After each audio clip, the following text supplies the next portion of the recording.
Wat Nang Phaya. Ce temple fut élevé au début de l'époque d'Ayutthaya, au XVe siècle.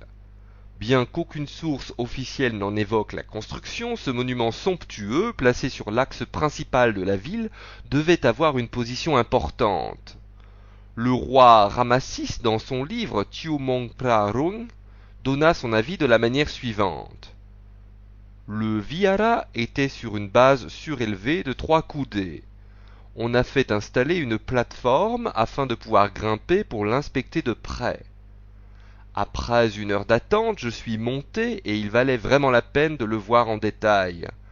Les balustres sont décorés de motifs en entrelacs et en losanges et demi-losanges.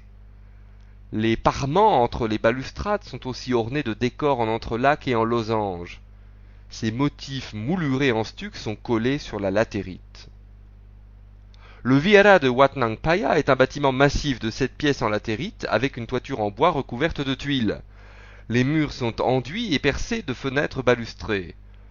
Le mur externe est splendidement décoré de stucs dont les motifs témoignent de l'influence de l'art de l'Anna et de l'art chinois. Ces décors en moulures stuquées sont devenus des sources d'inspiration pour les artisans locaux, notamment les orfèvres, artisanat de renom à Sri Sachanalai. Le chedi principal du Wat Nang Phaya, en forme de cloche, est placé sur une base qui était auparavant ornée de sculptures d'éléphants, comme celle de Wat Changlom. Des niches se trouvent sur les 4 côtés.